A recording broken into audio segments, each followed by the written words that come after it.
Popular restaurant in Easthampton remains closed tonight after a damaging fire overnight. Tavern on the Hill owners spoke with Western Mass News reporter Olivia Hickey in the aftermath.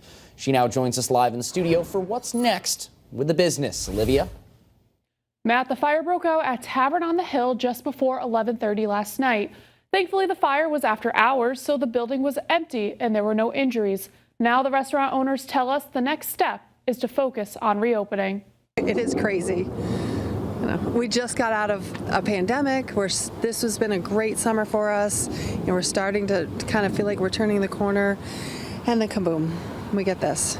The glasses are clean and the drink menus are out for a dinner crowd that won't return to Easthampton's Tavern on the Hill for a few weeks. On Friday night, multiple crews responded to a 2-alarm fire at the restaurant. Owners of Tavern on the Hill tell us that officials believe the cause of the fire was a spark that came up from the meat smoker's chimney and landed on the restaurant's wooden deck. To see it damaged like this and to see it sort of battered and broken, it's hard, but it's a building. It can be repaired. Nobody was injured.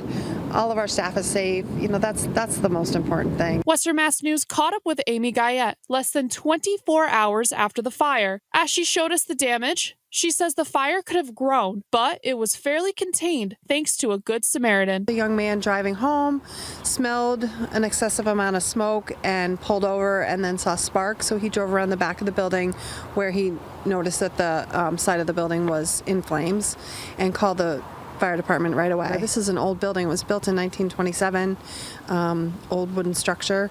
It certainly would have been a lot worse. A wall was taken down to check for hot spots, but Guyette says the flames mainly impacted the dining room and caused smoke damage. She tells us many supplies were damaged and they lost all their food, including all the meats in the smoker. We have no power, so we have now lost everything that's in our walk-in refrigerator, everything that's in our freezer.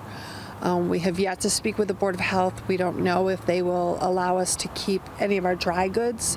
The building was filled with smoke, and that can be a contaminant. It's going to be a pretty hefty price tag to replace not just the physical part, but replace all of the goods. The silver lining, Guyette tells us that she's overwhelmed by the community's support. People reaching out, what can we do to help? Are you doing a fundraiser?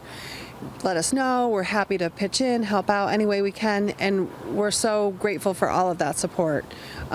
It's far too early to know what's going to happen. She tells us they will overcome this loss and reopen soon. But we'll survive. We've been here since '05 and made it this far. We'll lift up from the ashes or something. I mean, we're a barbecue place, so fire's sort of our thing. We would just prefer it to stay in the smoker and not on the building. And hope to meet the heroic caller. We definitely at least owe him a dinner.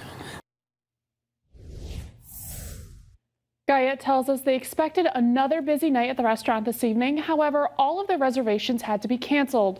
She predicts the restaurant will reopen in a few weeks. Live in studio for Western Mass News 11 at 11, I'm Olivia Hickey.